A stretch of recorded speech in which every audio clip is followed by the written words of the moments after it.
Today starts in 1981.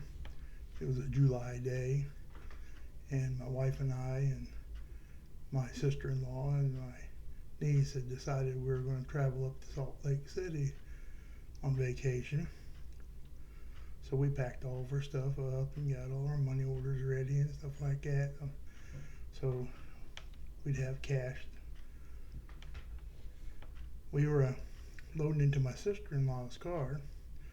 She had a little Ford Maverick, but we all squeezed in there.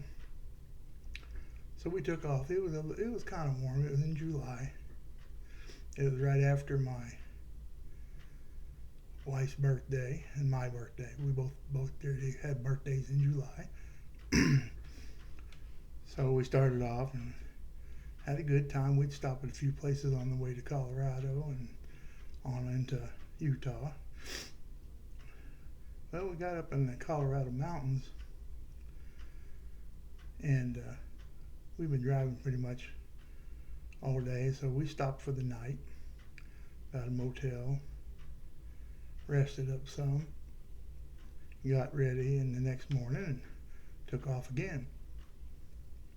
Well, we were wandering through the mountains on the winding roads heading up to Utah, and we stopped on the side of the road, and they had packed like a little picnic lunch, and so we stopped and ate that picnic lunch, and then we started off again. Now this story has many facets to it. The one I'm going to talk to you today is just one of those facets.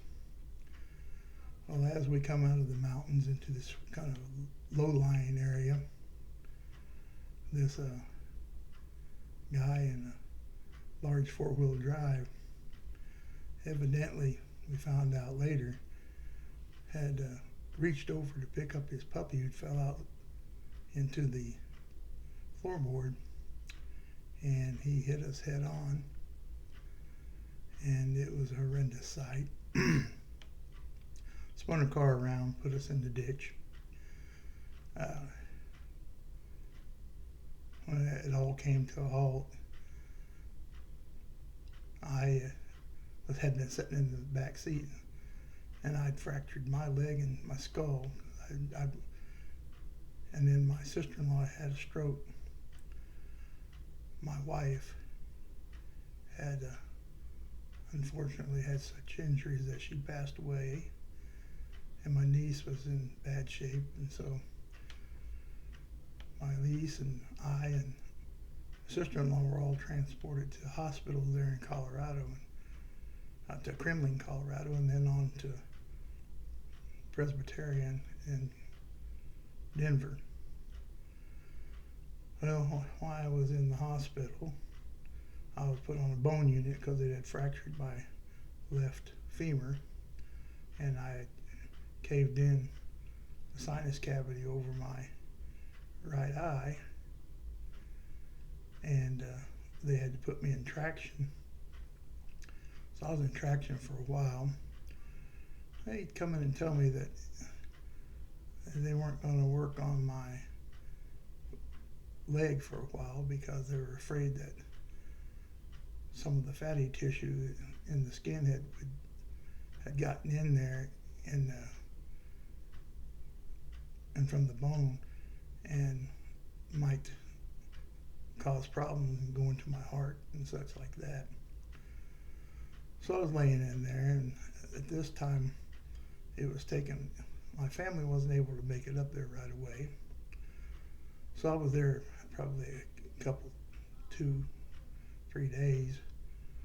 And while I was in there, this nurse came in, and she sat and talked to me, and we talked quite a bit, and she asked me how I was doing and how I was tolerating the fact that I had lost somebody.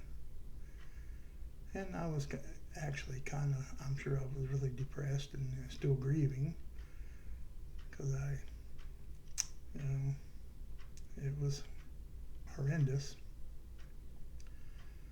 But she'd sit and talk with me, and we discussed many things, and discussed religious views and these type of things. And she says, asked me how I was tolerating all this, and I said because of my faith.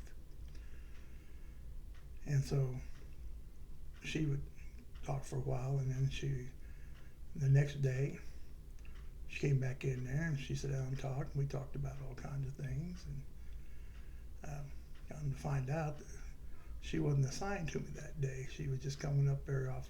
I was on the bone unit and she was working the floor down, but she'd come up there and sit and talk with me anyway. So she did that several times. And finally, the nurses on the bone unit, I had to chase her out of there because she was coming up and sitting and talking quite a bit with me. And I don't know if she was getting her work done on wherever she was assigned, but she kind of helped stabilize my spirit until my family could get there. And this was just something that helped me get through a very trying time. And I always remembered her, and I remembered the sweetness that she had of coming in and sitting and talking. And later on, a few years later, this is what inspired me to become a nurse. So I went to nursing school and became a nurse and practiced for 20 some years. But you never know what's going to inspire you and change your life. And this was, of course, a life-changing situation, but out of the horrendous thing that took place, something good came out of it eventually. So there will be later stories I'll tell you further about things that happened that day.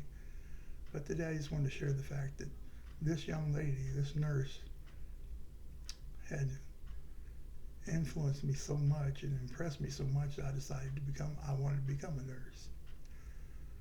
So if you have stories like this and if you'd like to share them, leave me a note, drop them down in the comments, and I'd love to hear them. If you like these type of things, just subscribe and give me a like. So you have a great day. Talk to you later.